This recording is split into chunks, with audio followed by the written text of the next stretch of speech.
आज हम लोग का लास्ट टॉपिक है थर्मल प्रॉपर्टीज में।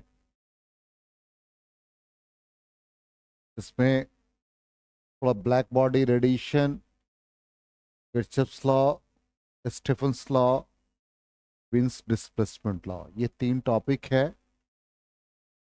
इसको बिल्कुल डिटेल्स में जानेंगे। तो सबसे पहला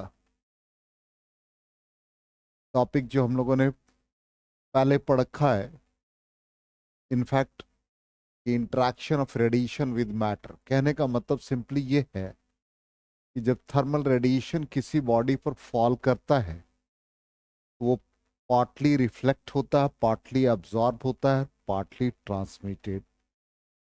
तो जैसे मान लो कि इंसिडेंट एनर्जी को क्यू से रिप्रेजेंट किया, एक पार्ट रिफ्लेक्ट हो गया, एक पार्ट एब्जॉर्ब हो गया और एक पार्ट ट्रांसमिट हो गया।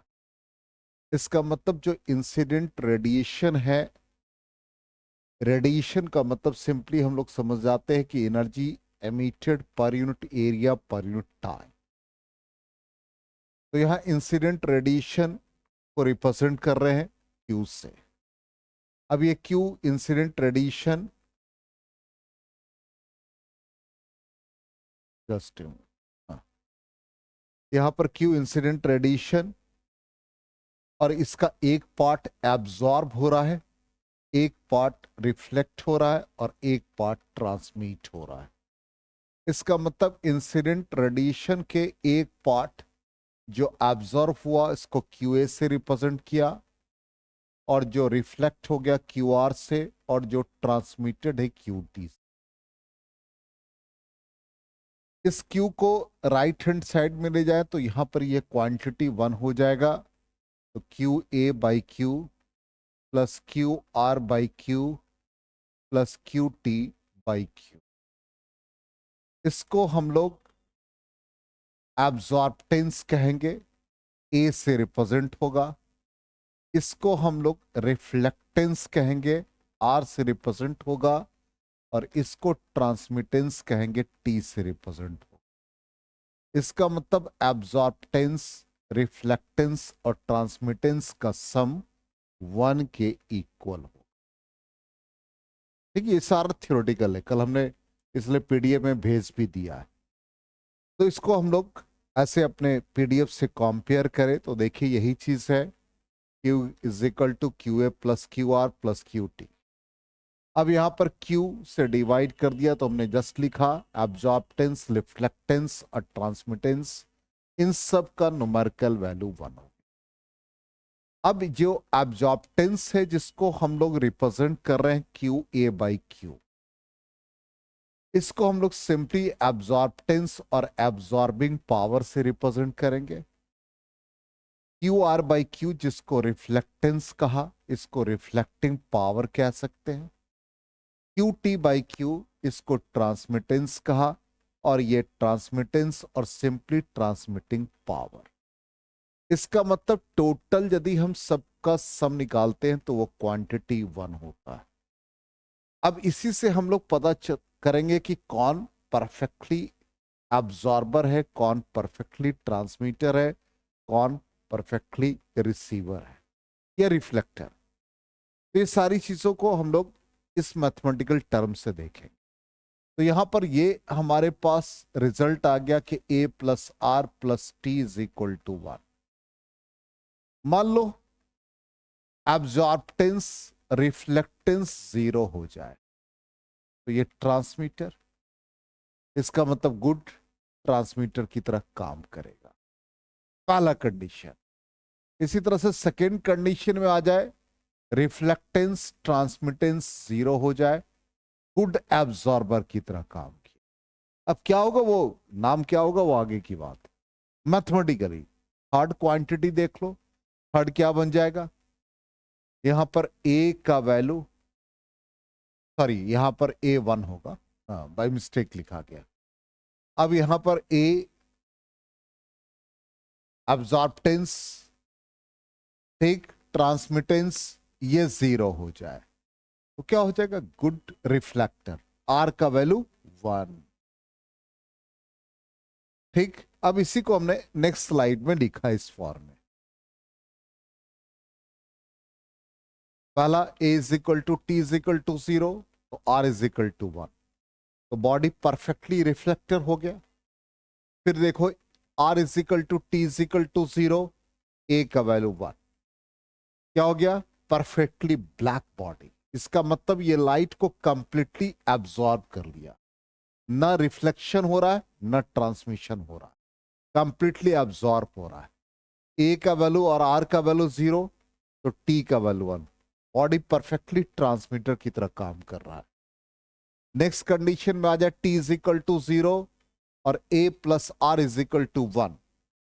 ये एक स्पेशल कंडीशन आ रहा है, ध्यान दीजिएगा। ये तीनों कंडीशन अभी जस्ट हमने डिस्कस किया। अब ये हमारे पास a plus R plus T का वैल्यू 1 है। इस कंडीशन में हमने कहा कि टी ट्रांसमिशन या ट्रांसमिटेंस 0 है, तो a plus r, a plus r, a plus r का value 1, it means a is equal to 1 minus r. Body क्या हो गया? यहां पर देखो आर का भी वैल्यू है, इसका मतलब ये क्या है? रिफ्लेक्टर की तरह काम कर रहा है। लेकिन यदि आर के वैल्यू को 1 कर दे तो क्या होगा? एब्जॉर्बटेंस 0 हो जाएगा। इसलिए हम लोग कहते हैं कि जब बॉडी रिफ्लेक्ट कर रहा है और वो बैड एब्जॉर्बर है तो a is equal to 1 minus r. इसलिए इस कंडीशन को फुलफिल करने वाला बॉडी रिफ्लेक्टर होगा और बैड एब्जॉर्बर होगा। क्लियर? तो यहां पर मेनली 3 पार्ट हमारे लिए इंपॉर्टेंट है। एक, परफेक्टली रिफ्लेक्टर मतलब आर का वैल्यू 1, परफेक्टली ब्लैक बॉडी ए का वैल्यू 1, परफेक्टली ट्रांसमीटर ए का आर टी का वैल्यू 1। इस फॉर्म में याद रखना।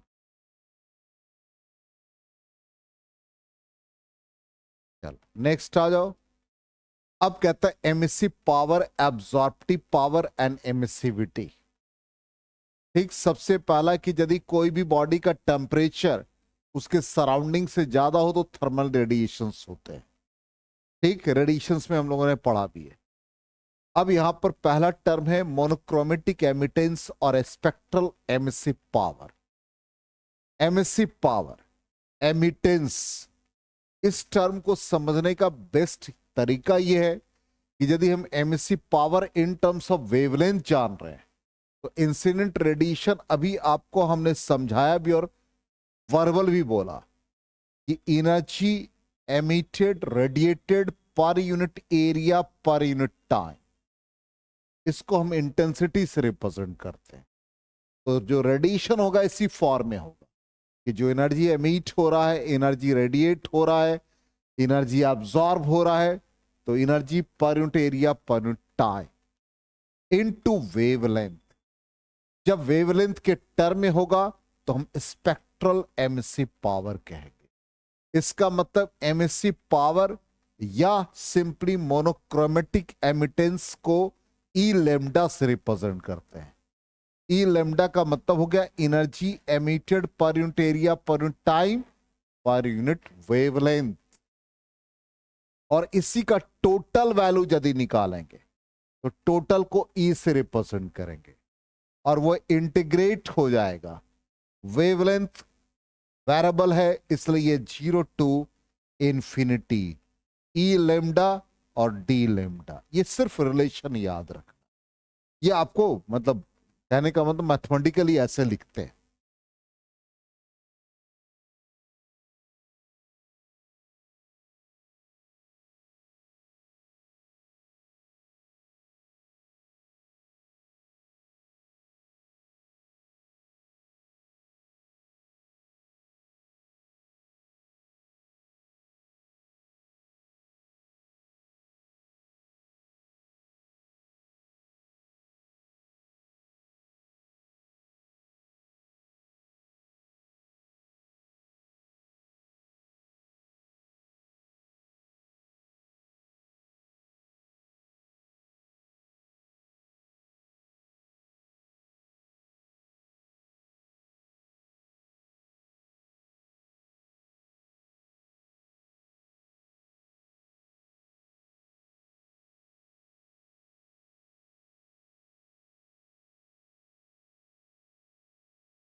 ठीक है यहां तक? चलो आओ। और लेट हो काफी।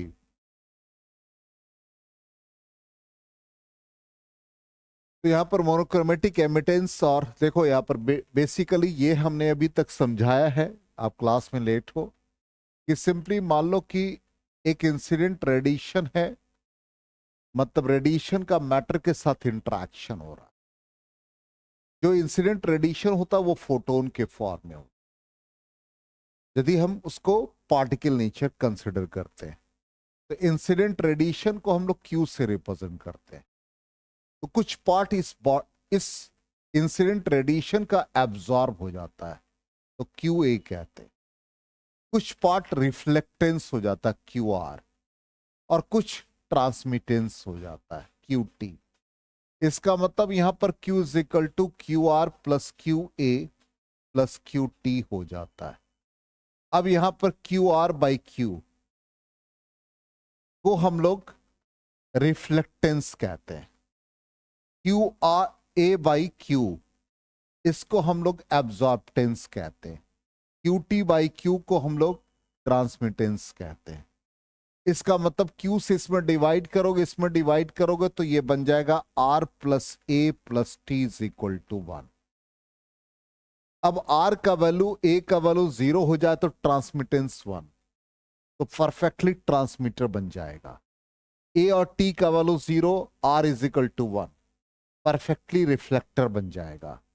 आर और टी का वैल्यू 0, ए का वैल्यू 1, परफेक्टली एब्जॉर्बर, मतलब उसको परफेक्टली ब्लैक बॉडी के, वही ऊपर लिखा हुआ है। अब कहता है emissive power, absorptive power of emissivity. इस टर्म को जानने के लिए हमने कहा मोनोक्रोमेटिक एमिटेंस और स्पेक्ट्रल एमिसिव पावर, जिसको हम लोग ई लेमडा से रिप्रेजेंट करते हैं। तो रेडिएशन को हम लोग कहते हैं energy per unit area per unit time per unit wavelength. यदि हम टोटल एमिसिव पावर निकालेंगे तो ई लेमडा डी लेमडा को इंटीग्रेट करेंगे 0 से इंफिनिटी। ठीक, थोड़ा सा फास्ट कर रहे हैं। तो यही हमारा यहाँ एक्सप्रेशन है। For a given surface it is defined as the radiant energy emitted per unit area per unit time. ठीक, और यही देखो एनर्जी बाय एरिया, टाइम और वेवलेंथ। अब टोटल एमिसिव पावर निकालने के लिए हमने, या टोटल एमिटेंस कहते हैं, तो इसको इंटीग्रेट कर देंगे, अभी जस्ट बताया 0 to infinity E lambda D lambda. अब नेक्स्ट टर्म आता है मोनोक्रोमेटिक एब्जॉर्प्टेंस और स्पेक्ट्रल एब्जॉर्प्टिव पावर। यह कहता है कि ratio of amount of energy absorb, जो एनर्जी एब्जॉर्ब हो रहा है सर्टेन टाइम में, ठीक, तो आप एनर्जी कितना इसको दे रहे हो, इसका मतलब इंसिडेंट एनर्जी। ठीक, इसी को हम लोग कहते हैं मोनोक्रोमेटिक एब्जॉर्प्टेंस और स्पेक्ट्रल एब्जॉर्प्टिव पावर। ये ए लेमडा कहलाएगा। अब यदि हम टोटल एब्जॉर्प्टिव पावर निकालेंगे तो ए लेमडा डी लेमडा को इंटीग्रेट करेंगे 0 टू इंफिनिटी।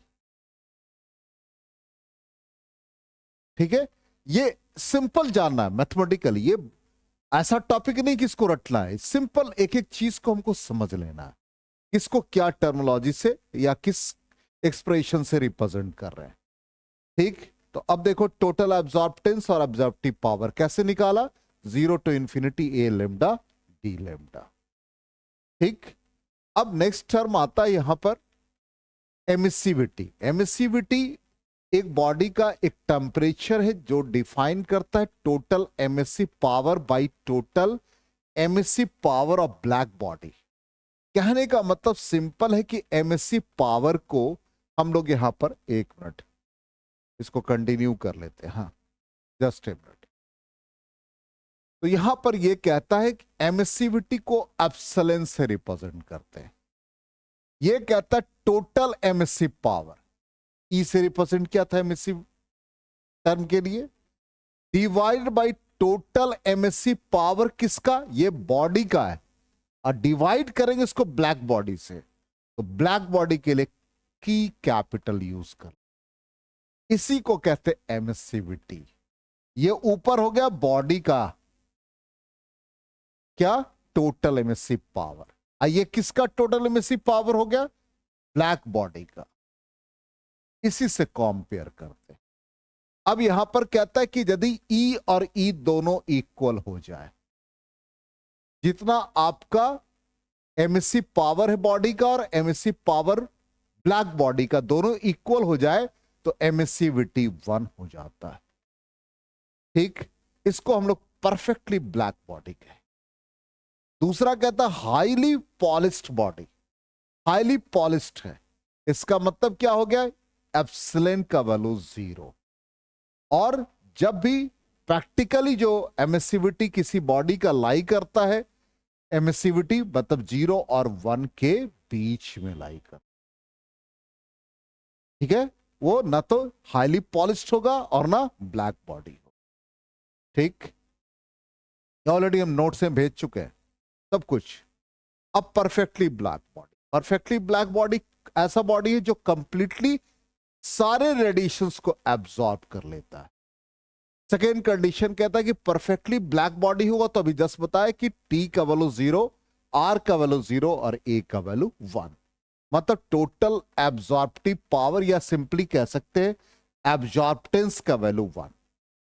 अब जो भी परफेक्टली ब्लैक बॉडी है वो वेवलेंथ रिफ्लेक्ट नहीं करता, इसलिए वो ब्लैक होता है। जिस तरह के भी कलर आप उसके ऊपर इंसिडेंट करा दो। नेक्स्ट कहता है कि परफेक्टली बॉडी ब्लैक बॉडी को आप एक सुटेबल हाई टेम्परेचर पर हीट करोगे तो सारे रेडिएशंस या सिंपली कह सकते हैं कि वो रेडिएट करता ऑल पॉसिबल वेवलेंथ्स। इसी का एग्जांपल लिखा है यहां पर कि टेम्परेचर ऑफ सन काफी ज्यादा होता है, अराउंड 6000 केल्विन। ये सारे लाइट मतलब सारे रेडिएशंस को it emits all possible radiations. तो ये सब परफेक्टली ब्लैक बॉडी का इंपॉर्टेंट कैरेक्टरिस्टिक।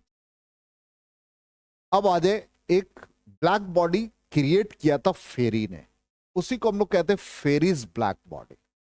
अब यहां पर देखो ये ओ, यहां पर एक तरह का सरफेस क्रिएट किया और यहां पर एक रिफ्लेक्टर की तरह यहां पर बनाया, यहां से लाइट इंसिडेंट कराया और ये अंदर ये इसके सरफेस से ये लाइट बेंड हुआ और ये इसी तरह से कंप्लीटली हर सरफेस से रिफ्लेक्ट बैक हो रहा इंटरनली।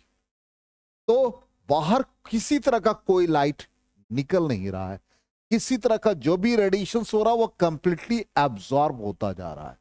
इसी को परफेक्टली ब्लैक बॉडी का वही कहता है, perfectly black body can not realised in practice. Nearest example ideal black body का फेरिस ब्लैक बॉडी है। ये यही कहा कि double walled evacuated spherical cavity है जिसमें इनर वॉल को ब्लैक कर दिया, अंदर वाले को, और इसके बीच में जो है इस सिंपली यहां पर एक फाइन होल रखा और जितने भी रेडिएशंस इस पर इंसिडेंट हो रहे हैं वो सारे रेडिएशंस एब्जॉर्ब हो जा रहे हैं। और कहता है कि if this black body is heated to high temperature then it emits radiations of all wavelengths. ठीक है, और इसी का नाम दे दिया उसने, तो ब्लैक बॉडी या फेरिस साइंटिस्ट था उसके नाम पर पड़ गया फेरिस ब्लैक बॉडी। ठीक, ऐसा आप प्रैक्टिकली देखोगे थोड़ा बहुत एग्जाम्पल, जैसे हम लोग लैंप वगैरह को यूज करते थे तो बहुत दिनों तक लैंप यूज करने के बाद चारों तरफ ब्लैकिश हो जाता था। कभी ऐसा लैंप यूज किया? लालटेन वगैरह यूज करते थे वो क्या होता था, वो ब्लैक सराउंडिंग, इसका मतलब सारे रेडिएशंस को एब्जॉर्ब कर लेता था, तो लाइट एमिशन काफी कम हो जाता था। अब इसी पर किरचॉफ्स लॉ है, कहता है कि ratio of emissive power to the absorptive power ये सब सरफेस के लिए सेम होता है, इसलिए इसको लिखा E/A। और इसको E/A जब परफेक्टली ब्लैक बॉडी होगा तो E/A यूज करेंगे। अब कहता है कि जब परफेक्टली ब्लैक बॉडी होगा तो कैपिटल A जो यहां पर लिखा है इसका वैल्यू 1 होगा, तो E1/A1 E2/A2 is equal to E/A perfectly black body. और जब ये A का वैल्यू 1 हो गया तो E/A का रेशियो E के इक्वल हो जाए। इसका मतलब यहां पर एब्जॉर्प्टेंस का वैल्यू 1 होगा, इस कैपिटल A का वैल्यू। ठीक, अब किरचॉफ्स लॉ के एप्लीकेशन है। डिजर्ट एरिया में देखोगे कि दिन के टाइम में सैंड जब होता है तो हीट हो जाता है और काफी गर्मी लगती है, और रात जैसे होता है ठंड होने लगती है। रीजन वही है। In accordings with the Kirchhoff's law, Kirchhoff's law कहता है कि डेज में जो रेडिएशंस सन से आ रहे हैं वो रेडिएशंस एब्जॉर्ब हो जा रहे हैं, ठीक, वेरी हॉट। और जैसे ही ये कहता है किरचॉफ्स की जो बॉडी या जो सब्सटेंस गुड एब्जॉर्बर है वो गुड एमिटर भी हो सकता है, ठीक। इसका मतलब नाइट में क्या होगा, वही एमिटर की तरह काम करने लगेगा, एब्जॉर्बर की जगह वो एमिटर हो जाएगा, इसलिए दिन में गर्मी होती है और रात में ठंडा हो जाता है, ठीक। दूसरा एग्जांपल, प्रैक्टिकल एग्जांपल है, जैसे ब्लैक स्किन, जो मतलब साउथ अफ्रीका वगैरह में लोग रहते हैं, नाइजीरिया वगैरह में रहते हैं ब्लैक स्किन वाले, उनको गर्मी ज्यादा लगती है और ठंड भी उनको ज्यादा लगती है। रीजन वही है, यहां पर देखो लिखा है as compare to white skin. Reason क्या है कि जो आउटसाइड टेम्परेचर जब लार्जर होता है तो पर्सन जिसका ब्लैक स्किन है वो ज्यादा हीट एब्सॉर्ब करता है, ठीक है। और उसी तरह से लेसर होगा तो उस कंडीशन में क्या होगा, ज्यादा एनर्जी रेडिएट करेगा, इसलिए उसको ज्यादा ठंडी और ज्यादा गर्मी लगती है। चलिए नेक्स्ट आ जाए स्टीफन्स लॉ। स्टीफन्स कहता है कि energy emitted per unit area per unit time is directly proportional to fourth power of its absolute temperature.